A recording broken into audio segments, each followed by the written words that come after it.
Olá, alunos, tudo bem? Sou a professora Maísa e vou dar aula para vocês hoje de IVAs e asma. Então, na parte 1, nós vamos falar sobre IVAs. Então, só para a gente contextualizar. Então, IVA significa infecção de vias aéreas superiores e elas estão dentre os principais problemas de saúde nas crianças. Nas Américas, configuram entre 40% a 60% das consultas pediátricas, tanto no ambulatório quanto no pronto-socorro. E é o principal motivo para o uso de antibiótico na criança. Uso, eu quero dizer, indiscriminado, né? Claro. E é a principal causa de maior mortalidade entre crianças menores de 5 anos. E em crianças menores de 5, dessas crianças menores de 5 anos, elas podem ter de 4 a 8 episódios por ano. Então, nisso vocês veem a quantidade de episódios que elas podem ter e todos benignos, né? Sem necessidade de uso de antibiótico. E essa preocupação, às vezes, do médico ou dos pais leva a um uso excessivo de antibióticos. E a gente sabe que a maioria é viral, né? E isso pode acarretar numa resistência bacteriana, num custo aumentado para essa família e num aumento de incidência de efeitos adversos, porque às vezes a criança tem alergia a determinado antibiótico, não necessitava de fazer o uso, acaba usando e gerando uma alergia que às vezes pode ser até grave com anafilaxia. Então vamos começar falando sobre o resfriado comum. É uma IVAS leve, autolimitada, se dá pela inflamação aguda da mucosa nasal ou a faríngea, sem associação a outras condições respiratórias específicas. Então, você tem que ter excluído outros tipos de infecção. Leva a um número aumentado de visitas ao médico e um consumo desnecessário de grande número de medicamentos. A gente vê que os pais ficam desesperados, dão descongestionantes, antihistamínicos, né? E acaba medicalizando muito a criança. A etiologia pode ser por vírus sincicial respiratório, rinovírus, parainfluenza, coronavírus e adenovírus, né? O contágio se dá nesse contato do vírus com as mucosas ocular, nasal ou mesmo a oral também. O período de incubação é de 2 a 5 dias, acaba que isso aí varia um pouquinho de cada organismo e de cada vírus, né? Mas no geral é isso. E o quadro clínico costuma durar de 5 a 10 dias e os sintomas mais comuns são coriza, congestão nasal, espirro, dor de garganta, tosse e febre, que na maioria das vezes está ausente, né? O tratamento se dá com sintomáticos, que são antitérmicos, analgésicos e antihistamínicos. Lavagem nasal com soro fisiológico, que é o tratamento mais importante da IVAS. E essa lavagem nasal, para a gente só frisar, o ideal é que ela seja feita com seringa e soro fisiológico, para jogar uma quantidade abundante de soro fisiológico na cavidade nasal e remover aquela secreção. E como é que a gente faz para prevenir o resfriado comum? Então, a higiene de mãos, etiqueta de tosse ou espirro e a vacinação para alguns vírus, né? A rinocinusite aguda. Então, ela é a inflamação da mucosa nasal e seios paranasais. A duração dos sintomas pode ser dividida em aguda, subaguda e crônica, de acordo com a duração dos sintomas, né? Sendo que a aguda, a duração dos sintomas é de menos do que 4 semanas, sendo uma média esperada de 5 a 10 dias. A subaguda, de 4 a 12 semanas, e a crônica, mais do que 12 semanas. As etiologias podem ser virais ou bacterianas. E é aí que começa a dificuldade, né, nessa diferenciação, principalmente nas crianças menores. Então, o quadro clínico na maioria por sintomas nasais, né, de congestão, obstrução, uma coriza de hialina amarelada, tosse, principalmente noturna, odinofagia, hiposmia, febre, cefaleia, mialgia, que às vezes dura 24, 48 horas no início do quadro. E esse é o desafio, né, de a gente separar o que é viral de bacteriano. Então, em crianças, a gente pensa sempre, em adultos também, né, numa rinocinusite viral, aquela que tem um início agudo, que tem mais sintomas nasais, tem um pouco de tosse, uma febre baixa. Já a bacteriana, a gente começa a pensar quando tem uma persistência dos sintomas, uma febre mais alta, sintomas constitucionais mais importantes, né? E o principal, uma evolução desfavorável do resfriado comum. Então, é aquele resfriado que se prolonga, dura mais do que 10 dias sem sinal de melhora clínica, começa a ter aquela rinorreia hialina que se torna purulenta e persistente, espessa, uma tosse noturna também persistente, porque essa tosse noturna a gente tem que lembrar que essa rinorreia purulenta, quando a pessoa deita, tem um gotejamento pós-nasal, que é o clássico da sinusite, né? E aí leva a essa tosse noturna. A dor em face, né, principalmente nos seios da face, que a mucosa está irritada, né, querendo ou não, leva a dor. A halitose pode estar presente também. E aí, pensando na sinusite bacteriana, o surgimento de sinais e sintomas graves, que seria uma febre maior de 39 graus, uma secreção nasal purulenta e a dor facial que persiste por 3 a 4 dias consecutivos, né, no início da doença, e uma dor importante, né, o que eu quero ressaltar. Ou então, um surgimento de sinais e sintomas de piora de um resfriado.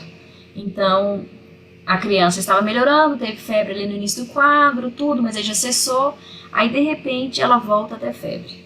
Isso pode ser um sinal de complicação bacteriana, né, de um resfriado.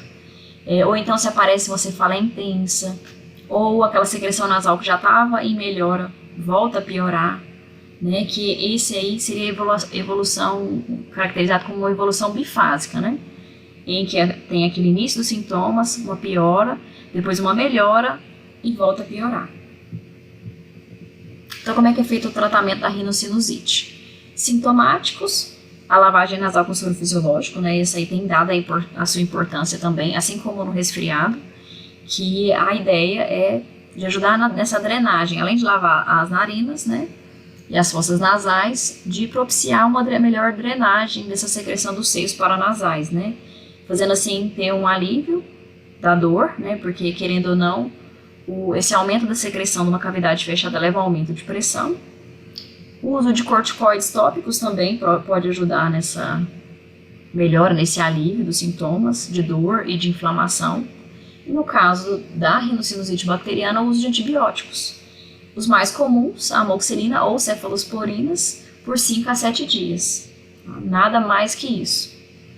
E aí vai depender o que você tem que ponderar, né? Da gravidade dos sintomas, se teve um uso recente ou não de antimicrobiano, porque às vezes isso aí é um fator muito confundidor. Era uma IVAS, mas acabou que foi prescrita uma amoxicilina. Então a gente fica na dúvida se às vezes a persistência dos sintomas é por uma infecção subtratada ou ainda é uma IVAS em curso. Então acaba perdendo parâmetro e é necessário corrigir a dose do antimicrobiano ou fazer um escalonamento. A preocupação dos responsáveis com os possíveis efeitos colaterais do antibióticos, né, porque tem criança que tem alergia conhecida a cefalosporinas ou amoxicilina. Se a experiência da mãe, da família com quadros anteriores semelhantes, então às vezes a mãe conta que, da última vez que a criança ficou assim, ela ficou muito mal e acabou precisando de antibiótico. Então a gente tem que, assim, ter uma certa uma capacidade analítica, né? Porque não a mãe quer resolver o problema, né? De uma forma ou outra. E os pais acabam pressionando muito o médico a prescrever antibiótico. Então a gente tem que tomar muito cuidado com isso, que às vezes levar em consideração essas experiências anteriores pode acabar fazendo a gente errar no diagnóstico. A persistência de sintomas respiratórios, né? Um prolongamento desses sintomas. O desenvolvimento de complicações, que esse daí é claro que é óbvio o uso do antibiótico.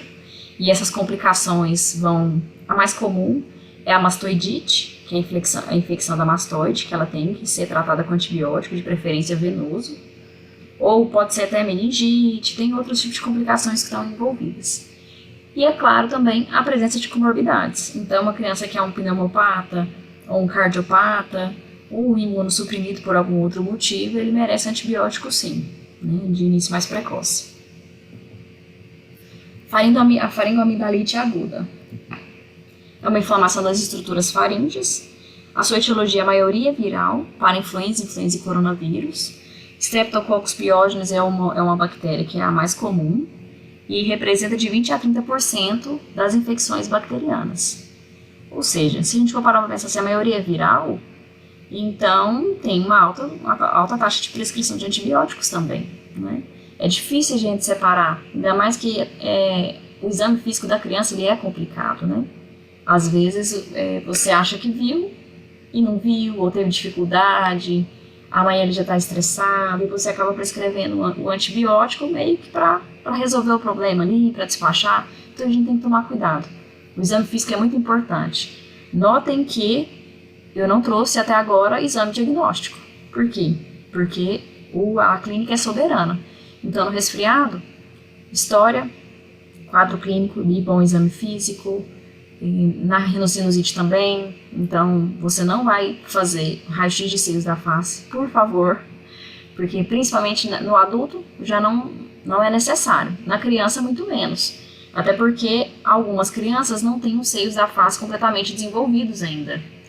E aí isso pode te atrapalhar no diagnóstico, e você vai olhar, não vai ver o seio da face, vai achar que está repleto de secreção e vai tratar. Ou o contrário, às vezes a criança não tem aquele seio paranasal desenvolvido que mostra ali na radiografia, mas um seio mais profundo está acometido pela sinusite. Então, a gente leva em consideração a clínica. Agora, voltando à faringite, qual que é o quadro clínico clássico?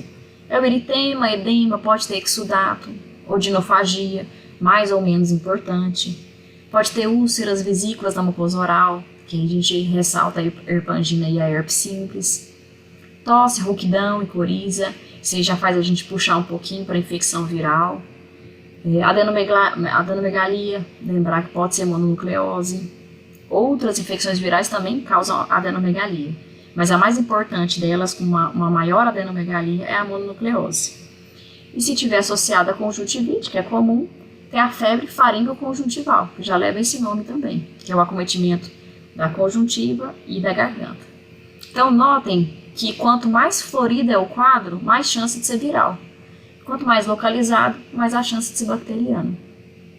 Tem outros fatores também que nos ajudam a diferenciar. Então, menores de 3 anos, é muito mais comum etiologia viral. Então, se você vê uma criança de 1 ano, 1 ano e meio, com uma faringite, muito provavelmente vai ser viral. Então, cuidado com a prescrição de antibióticos nessa faixa etária, nos menores de 3 anos. Na viral, o início é gradual, sempre com aqueles sintomas gerais de coriza, secreção hialina, né, de congestão nasal, tosse. Na bacteriana, o início é súbito. Na viral, a febre é moderada, nunca passa ali de 38,5, no máximo 38,8. A bacteriana, geralmente, a febre é mais elevada, é acima de 39. Na viral, como a gente já comentou, tem espirros, coriza. Na bacteriana, a adenomegalia já é dolorosa, que isso aí já é uma complicação, né? Seria a adenite bacteriana. Na viral, pode ter associado conjuntivite, rinite. A bacteriana, petequias no palato, pode ou não ter, tá? Ficar atento a isso. Na viral, a hiperemia é mais difusa da faringe, você consegue perceber ali que até o palato duro às vezes está hiperemiado, então está bem difuso. Na bacteriana, as amígdalas estão hipertrofiadas com bastante exudato. Na viral, tem vesículas ou úlceras. E na bacteriana, às vezes, pode ter algum outro sintoma ou sinal, né? No caso, a erupção escarlatiniforme, que é da escarlatina, que tem placa bacteriana na amígdala. E a pele tem essa erupção cutânea característica. Então, só para a gente ver aqui nessa primeira foto, uma faringite bacteriana clássica, a gente pode ver o eritema difuso e sem placas, certo? Aqui também é um clássico da pediatria, né, que é a síndrome mão-pé-boca. Então, nas mãos e nos pés, a gente vê, e às vezes nas nádegas também, essas vesículas brilhantes, ovaladas, e na boca, essas lesões ulceradas, tanto em palato, língua, lábio, como vocês podem ver. Isso é um clássico. E aqui embaixo, a bacteriana também clássica. Vocês veem a placa com bastante exudato, né? Isso aqui é inconfundível. E aí eu trouxe para vocês uma coisa que a gente tem que ficar muito atento também. Às vezes tem hiperemia, papapá, e a gente se depara com isso daqui. Isso daqui não é placa, é caseum. Caseum é um acúmulo de resto alimentar e secreção que ficam nas cavidades da amígdala. Então, uma criança que tem muita infecção de amidalite, as amígdalas vão criando como se fossem umas cavidades, e é nessas cavidades que vão se depositando esse material esbranquiçado. Então, muita gente acaba tratando uma amidalite como se fosse bacteriana por causa dessa imagem aqui que se visualiza na uroscopia. Então, como é que a gente diferencia? Isso aqui, se você passar a espátula, sai facilmente, e embaixo não tem hiperemia. Agora essa já não sai com tanta facilidade assim. E aí, por baixo vai ter bastante hiperemia, às vezes pode ter até um pouquinho de sangramento. Então, a duração costuma ser menor do que 7 dias, Pode ter algumas complicações importantes, como o abscesso peritonsilar, a linfadenite cervical, a mastoidite e algumas outras infecções invasivas, podendo ser até meningite. Tem que ficar bastante atento a outros sinais e sintomas que indicam essas complicações. E um grande destaque que a gente tem que dar é da febre reumática e a GNDA, que é a glomerulonefrite pós-streptocócica, que se a gente não fizer um tratamento adequado, a criança pode e o adolescente pode ir a desenvolver, vir a desenvolver essas condições. Como é que a gente faz o diagnóstico? Ajudar, assim, a gente pensar se é bacteriano, se é viral. Algumas coisas estão um pouquinho fora da nossa realidade, Mas quem tiver acesso, puder fazer o uso, é muito importante, é muito bom.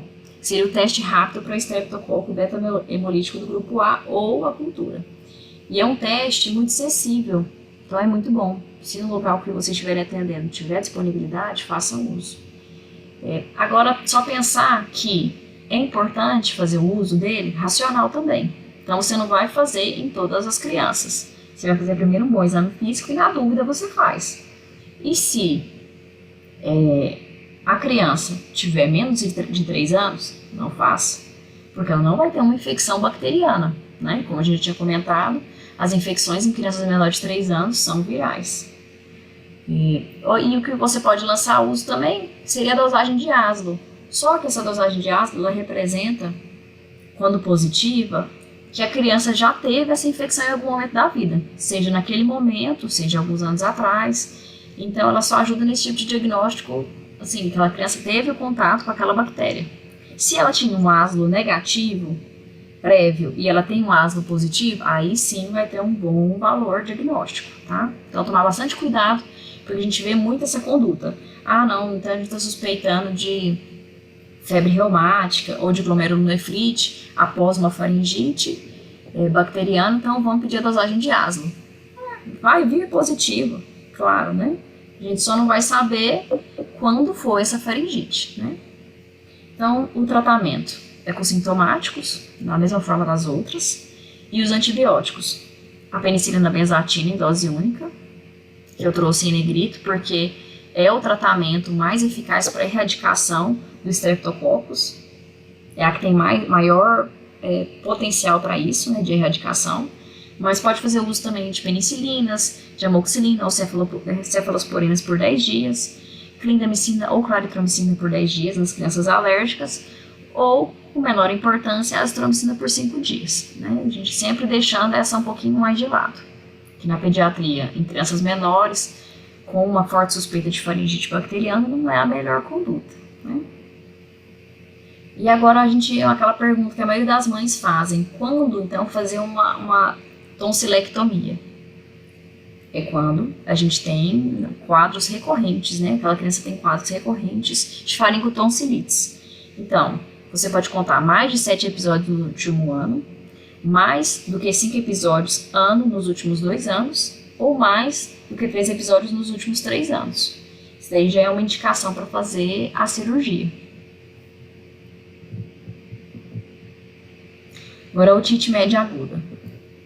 Então, é uma infecção da orelha média com rápida instalação dos sinais e sintomas de inflamação. A etiologia muitas vezes é viral, pelo vírus influenza, ou pelo Streptopneumoniae, ou a Moxarella catarrhalis. Nas crianças com menos de 2 meses de vida, a gente tem que lembrar sempre do Strepto grupo B, enterobactérias e Chlamydia trachomatis, que são as bactérias da flora materna. Então, tem alguns fatores de risco muito importantes para o desenvolvimento dessas otites e que as mães sempre são muito curiosas, que é a frequência em creche, porque querendo ou não, a criança fica exposta às bactérias, causadoras da otite, exposição à fumaça de cigarro ou alguns outros irritantes e alérgenos também propicia essa infecção. A ausência do oferta de leite materno, que a gente sabe, o potencial protetor do leite materno, com seus anticorpos. A alimentação em decúbito, que é aquela criança que mama deitada, porque querendo ou não, quando a criança está mamando deitada, o leite tem mais contato com o ósteo da tuba auditiva, que a gente sabe que é lá no finalzinho da faringe. E aí a criança ainda não tem um funcionamento muito adequado dessa tuba auditiva. E aí acaba entrando micro-organismos lá. Então a criança tem que mamar sentada mesmo. O uso de chupetas em bebês e crianças mais velhas, exatamente porque essa sucção leva a uma aumento da pressão dentro do ouvido, e a gente sabe que o funcionamento da tuba auditiva ainda não é adequado, né? Então acaba entrando micro-organismos lá também. Uma história familiar de otite média aguda de repetição, porque às vezes pode ter alguma malformação ou alguma disfunção hereditária da tuba auditiva, anormalidades crânio-faciais, a imunodeficiência por si só já é um fator, né, para várias doenças, e o refluxo gastroesofágico por um motivo parecido com a alimentação indecúbita. Então, quadro clínico: otalgia e febre, em graus variados, né? Uma irritabilidade, uma dificuldade de dormir, e pode suceder a IVAS, ou seja, não sei se vocês perceberam, mas a IVAS muitas vezes é o início de tudo. É muito comum uma criança que teve um quadro de IVAS, muitas vezes complicar com uma otite. Então, como é que é feito o diagnóstico? É feito através da otoscopia, claro que é a história clínica, né? Mas a otoscopia, onde você vai ver o abaulamento da membrana timpânica, de moderado a grave, uma otorreia, que não está associada a outras causas, né? No caso de uma otite externa, e um leve abaulamento da membrana timpânica, que tem um surgimento recente, né? Em menos de 48 horas, de otalgia, ou nas crianças que não falam, o ato de ficar segurando a orelha, esfregando ou então apontando. Nessa foto vocês podem ver um tímpano normal. É claro que na otoscopia vai ser um pouquinho difícil de ver uma imagem tão bonita assim, né? Mas aqui, ó, o tímpano com o cabo do martelo e o reflexo luminoso. Então esse daqui é o ideal. Tem muitos livros que trazem que a opacidade da membrana timpânica já é um sinal de otite. Não necessariamente, como a gente pode ver nessa foto aqui, que a membrana tá tudo bem, ela não está tão transparente, mas o reflexo luminoso está presente e tem um abaulamento muito importante. E essa daqui também tem a hiperemia e um abaulamento importante. Uma coisa nas crianças que não pode se deixar de comentar é que o choro durante o exame físico deixa a membrana timpânica hiperemiada. Então é aí que às vezes vem os erros dos diagnósticos de otite. Porque você visualiza a membrana hiperemiada, a criança tem dor, teoricamente, mas às vezes ela está só incomodada com o procedimento, e aí é feito um diagnóstico errôneo. Então tomar bastante cuidado com isso. Que às vezes você vê esse tímpano aqui, mas dessa cor. Então pode ser pelo choro, sim. Então como é que é feito o tratamento? Com amoxicilina com clavulanato, azitromicina, claritromicina, ou então cefaloxina. Lembrando que a amoxicilina com clavulanato, ela é mais usada quando ou tem falha terapêutica de algum antibiótico, ou então quando naquela região é mais predominante as cepas de bactérias resistentes. Então aí é utilizada a amoxicilina com clavulanato. Antes disso, você pode usar também a amoxicilina em dose dobrada, que a dose usual é de 45 a 50 mg por quilo dia. E aí você pode usar 90. E se de tudo tiver falha, usar a amoxicilina com clavulanato. Então, aqui, nesse quadrinho aqui, a gente traz alguns indicadores de conduta, né? Alguns orientadores. Porque na otite, a gente tem algumas particularidades que não podem ser deixadas de falar. Nem sempre a otite bacteriana precisa ser tratada. Ela precisa ser acompanhada, é claro. E, inclusive, se você não conseguir mais acompanhar o paciente, aí você prescreve antibiótico. Então, para menores de 6 meses, independente se a otite tem otorreia, se é unilateral ou bilateral, com sintomas graves ou não, tem que ser prescrito antibiótico sempre. De 6 meses a 24 meses, né, ou 2 anos, o antibiótico ele é prescrito em quase todos os casos. Só tem que ficar atento que às vezes na otite unilateral sem otorreia, muitas vezes vale a pena esperar do que prescrever um antibiótico sem necessidade, né? Então às vezes pode ter tido um trauma, ou às vezes uma irritação também da membrana, ou mesmo sinais de infecção viral mesmo. Então não é necessário fazer antibiótico terapia. E em crianças maiores, a antibiótico terapia, sem dúvida, é indicada no caso de otite com otorreia, que mostra que é uma infecção grave do tímpano, né? A otite uni ou bilateral com sintomas graves. E o que são esses sintomas graves? Toxemia, otalgia persistente por mais de 2 dias, temperatura maior ou igual do que 39 nas últimas 48 horas, ou se você não puder ter o segmento com essa criança, né? O que às vezes acaba acontecendo em um pronto-socorro. Então isso deve ser julgamento clínico, o que for melhor. Então se a família for esclarecida, você tem a possibilidade de orientar, que não vai prescrever antibiótico naquele momento, orienta quais são os sinais de gravidade, de piora, né, que seria o surgimento da otorreia, ou esses outros aqui de baixo, a toxemia, a temperatura persistente, né, aumentada, e retornar para poder ser reavaliado e aí sim prescrever antibiótico. E aqui, vocês percebem que o diagnóstico é feito com otoscopia, né? Às vezes, muitas vezes, nesses casos de IVAs, pedir um exame laboratorial pode ser um fator confundidor. Às vezes pode ajudar, mas muitas vezes acaba atrapalhando. Que a criança, vamos supor que ela esteja muito bem, mas venha com uma leucocitose, mas é um quadro viral. E aí às vezes você acaba sendo sendo obrigado, né, por assim dizer, a tratar com antibióticos. Ou às vezes o contrário, a criança não está bem clinicamente, você pede um exame e o exame laboratorial vem bom. E aí? Como é que você faz? Então, tomar cuidado, porque às vezes exames laboratoriais e de imagem são fatores confundidores. A laringite aguda. Então, ela é uma inflamação da porção subglótica da laringe durante uma infecção por vírus respiratórios. Ela acontece numa faixa etária entre 1 a 6 anos, com pico aos 18 meses. A sua etiologia, na maioria das vezes, é viral, pelo vírus parainfluenza, influenza A e B, sincicial respiratório, e nos menores de 5 anos pode acontecer de ser uma infecção por micoplasma, pneumonia. A recorrência também desse tipo de laringite pode ser por outros motivos que não infecciosos, como o refluxo gastroesofágico, a papilomatose recorrente da laringe, estenose laringotraqueal e anormalidades congênitas também.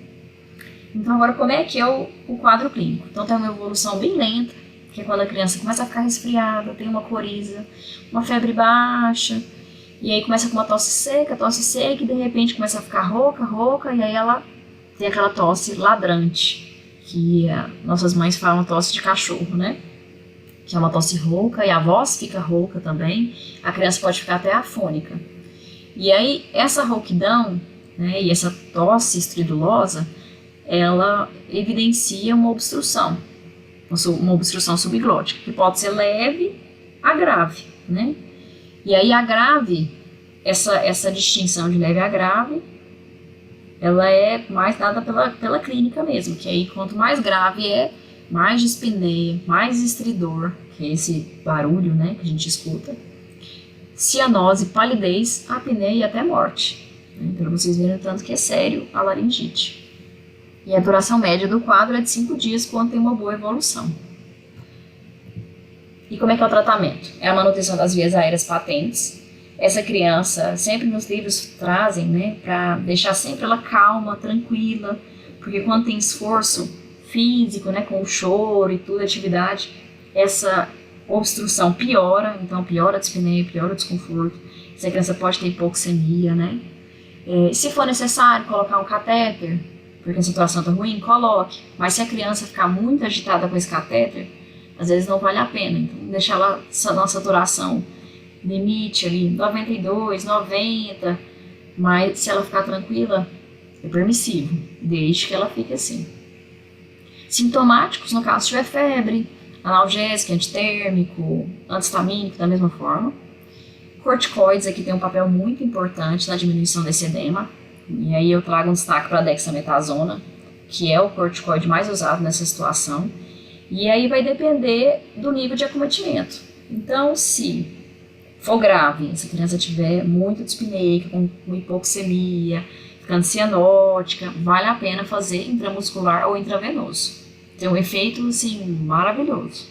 Mas agora, se for leve, pode ser um corticoide oral qualquer também. Não precisa ser necessariamente parenteral. Isso aí tudo você vai ponderar de acordo com a gravidade do paciente. A adrenalina inalatória tem um efeito bem rápido também. Então, a associação do corticoide, que tem um efeito prolongado, mais de início, mais retardado, com a adrenalina inalatória, que tem um efeito mais rápido, mas com um efeito a curto prazo, né? É uma combinação de tratamento bem eficaz. E aí a adrenalina inalatória não precisa ter dó não, que é uma via bem segura. Você pode colocar seguramente 2, 3 ampolas de adrenalina, sem diluição no nebulizador. E se for necessário um suporte UTI, porque às vezes essa criança não reverte facilmente e é necessário um suporte UTI. Às vezes você recebe uma criança muito dispneica, que já está pálida, confusa, e aí você faz aquelas primeiras medidas antes de levar para a UTI, muitas vezes nem precisa.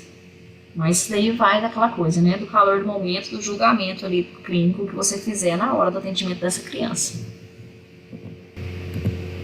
Então tá aqui as principais bibliografias que eu usei.